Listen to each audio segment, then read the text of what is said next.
फिर से आपका स्वागत है और आप देखना शुरू कर चुके हो आपका अपना YouTube चैनल इवनिंग क्लासेस। आज के लेक्चर में हम आपको डायरेक्ट इनडायरेक्ट स्पीच नरेशन का टॉपिक कराने जा रहे हैं और ये वीडियो लेक्चर देखने के बाद आपका 85% डायरेक्ट इनडायरेक्ट स्पीच या नरेशन का टॉपिक कवर हो जाएगा। आपकी जो भी क्यूरीज, जो भी कंफ्यूजन आपके दिमाग में है, सारे दूर हो जाएंगे। आज मैं आपको कोई रूल नहीं कराऊंगा, कोई नियम नहीं बताऊंगा, मैं सिर्फ आपको कुछ चीजें याद करने के लिए बताऊंगा। वो चीजें याद करने के बाद आपका डायरेक्ट इनडायरेक्ट स्पीच का 80 to 85% जो हिस्सा है वो कवर हो जाएगा। मैंने लिखा हुआ है Sita said to Ram I shall accompany you. ये आपके एग्जाम में आता है। इसको मैं कहता हूं, ये जो इन्वर्टेड कोमाज से इस तरफ है, इसको मैं कहता हूं रिपोर्टिंग वर्ब, और जो इन्वर्टेड कोमाज के अंदर बंद है उसको मैं कहता हूं रिपोर्टेड स्पीच।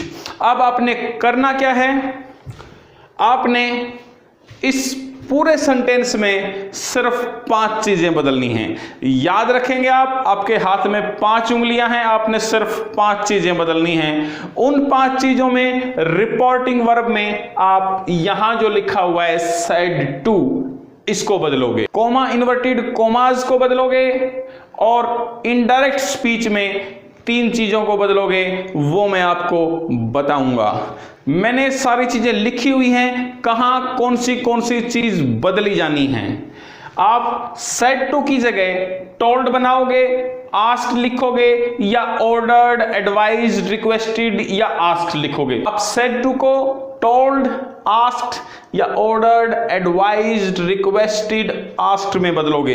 ये किस बात पर डिपेंड करेगा? ये इस बात पर डिपेंड करेगा कि रिपोर्टेड स्पीच में कैसा सेंटेंस है। अब सेंटेंस कितने प्रकार के होते हैं, सेंटेंस कितने प्रकार के होते हैं उनको मैं किसी लैंग्वेज में नहीं लिखूंगा, सिर्फ साइंस लिखूंगा। मैंने लिख दिया, एक होता है अफर्मेटिव सेंटेंस, एक होता है नेगेटिव सेंटेंस, एक होता है इंटेरोगेटिव सेंटेंस, और एक होता है इंपेरेटिव सेंटेंस।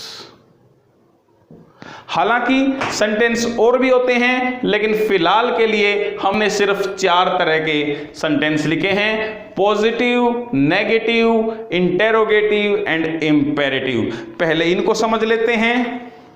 अफर्मेटिव सेंटेंस वो सेंटेंस है जिसमें आप कुछ स्टेटमेंट देते हो, कोई बात बताते हो। नेगेटिव सेंटेंस वो सेंटेंस है जिसमें आप नहीं कहते हो मैंने ये नहीं किया, मैं नहीं करूंगा। इंटेरोगेटिव सेंटेंस वो सेंटेंस होता है जिसमें आप कोई क्वेश्चन करते हो, पूछते हो। इंपेरेटिव सेंटेंस वो सेंटेंस होगा जिसमें आप कोई ऑर्डर करते हो, रिक्वेस्ट करते हो, प्रार्थना करते हो, सलाह देते हो, उन्हें कहते हैं इंपेरेटिव सेंटेंस। तो इनके आधार पर हम यहां पर told, asked, ordered, advised, requested, asked लगाएंगे। उसी आधार पर हम यहां पर that, if, whether, WH word या टू लगाएंगे। अभी मैंने आपको बताया कि इसमें, इस पूरे डायरेक्ट इनडायरेक्ट स्पीच में हमने 5 चीजों को बदलना है। सबसे पहले मैंने बताया सेड टू को बदलेंगे, फिर कोमा इन्वर्टेड कोमास को बदलेंगे, और इन्वर्टेड कोमास के अंदर आप 3 चीजें बदलेंगे। एक प्रोनाउन बदलेंगे, एक वर्ब बदलेंगे, और कुछ शब्दों को बदलेंगे। तो ये आप याद करने के बाद आपके सारे क्वेश्चन ठीक हो जाएंगे। अभी मैं आपको बताने वाला हूं कि आपने इन्वर्टेड कोमास को कैसे बदलना है। यदि आपका सेंटेंस अफर्मेटिव है तो आप इन्वर्टेड कोमास में दैट करोगे। जब टोल्ड आया हुआ है तो आप दैट करोगे। यदि आपका ये सेंटेंस इंटेरोगेटिव है तो आप यहां पर इफ, वेदर यूज करोगे या WH वर्ड यूज करोगे। वो हम आपको बाद में बताएंगे कि कहां आपने इफ यूज करना है, कहां आपने WH वर्ड यूज करना है। उसके बाद यदि यहां पर इंपेरेटिव सेंटेंस आता है तो आप कोमा इन्वर्टेड कोमास की जगह टू लगाओगे। फिर इसके अंदर इन्वर्टेड कॉमास के भीतर जो सेंटेंस है उसमें जो वर्ब्स आपने बदलनी है वो कैसे बदलोगे? यदि इज एम आर है तो उसको वाज वर बनाओगे, यदि वाज वर है तो उसको हैड बीन बनाओगे, यदि हैज हैव है तो उसको हैड बनाओगे, डू डज है तो डिड बनाओगे, वर्ब की फर्स्ट फॉर्म है तो वर्ब की सेकंड फॉर्म करोगे, वर्ब की सेकंड फॉर्म है तो हैड प्लस थर्ड फॉर्म करोगे, कैन है तो कुड करोगे, मे है माइट करोगे, विल सेल है उसको वुड बनाओगे। इसी प्रकार कुछ शब्द हैं, उन शब्दों को कैसे आप बदलोगे? टुडे है तो दैट डे करोगे, यस्टरडे है द प्रीवियस डे करोगे, टुमारो है द फॉलोइंग डे करोगे, हेयर है देयर करोगे, नाउ है देन करोगे, कम है गो करोगे, हेंस है देंस करोगे। प्रोनाउन कैसे बदलने हैं आपने वो देखें जरा। प्रोनाउन 3 तरीके के हैं, first person, second person, third person. First person मैं, हम ये फर्स्ट पर्सन है, यू ये सेकंड पर्सन है, ही शी इट दे वो थर्ड पर्सन है।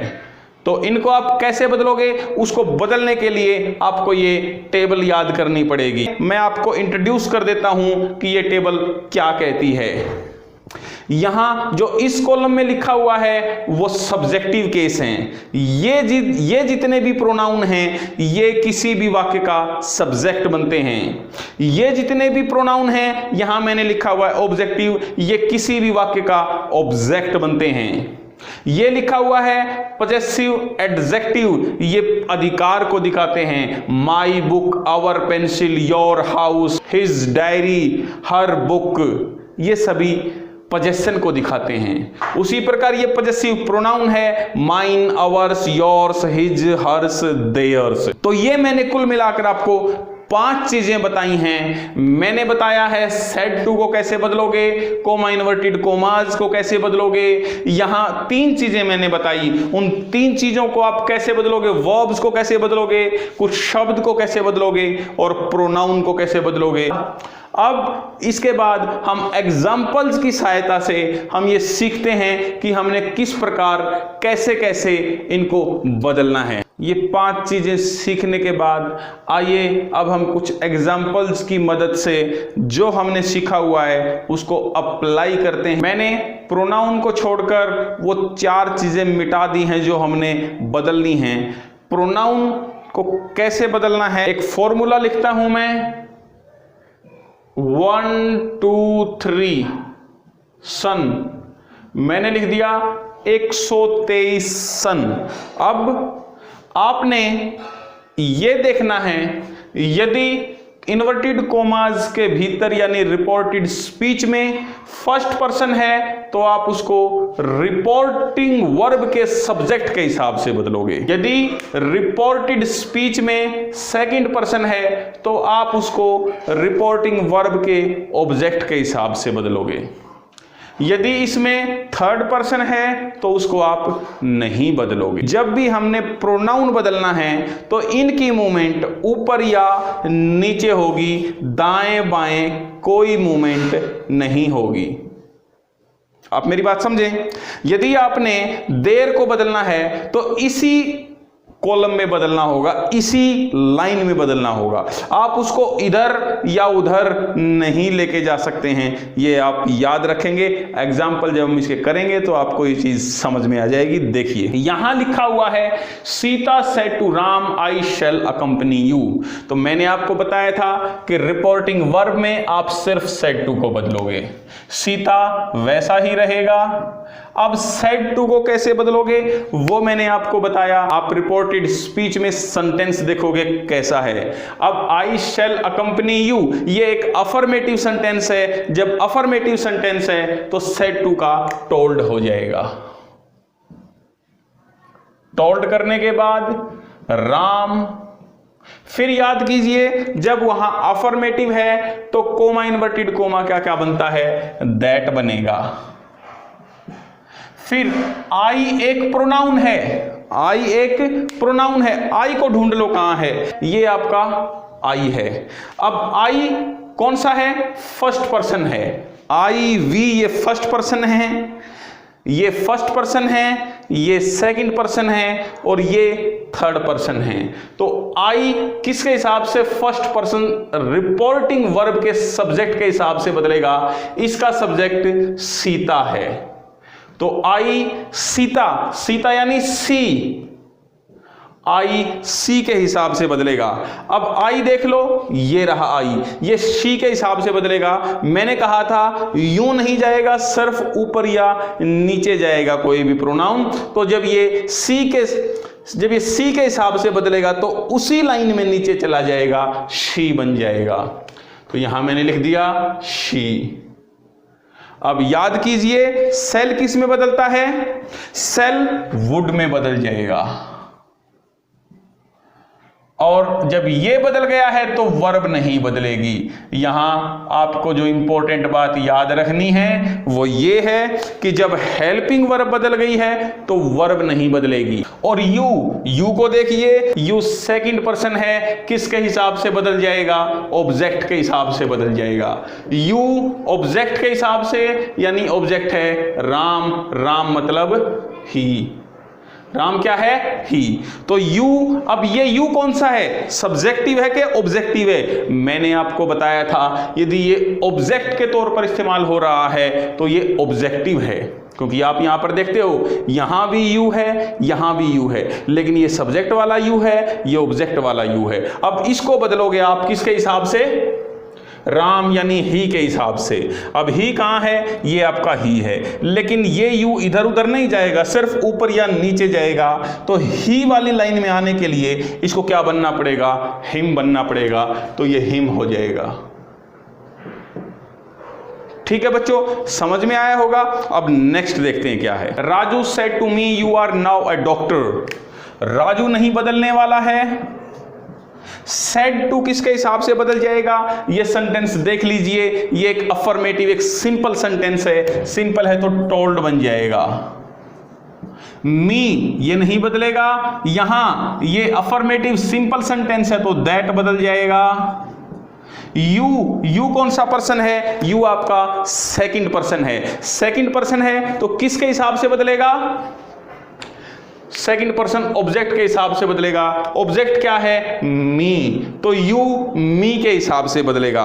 पहले आप यू को देखोगे कि ये यू कौन सा है, क्योंकि यू भी दो हैं। अब ये यहां सब्जेक्ट है इस वाक्य का, तो ये सब्जेक्टिव ये है। अब ये किसके हिसाब से बदलना है? मी के हिसाब से। यू को आप, इस यू को मी के हिसाब से बदलोगे। मैंने कहा था यू को बदलना है तो इधर उधर नहीं जाएगा, सिर्फ ऊपर या नीचे जाएगा। तो मी वाली लाइन में ये कहां चला जाएगा? आई बन जाएगा,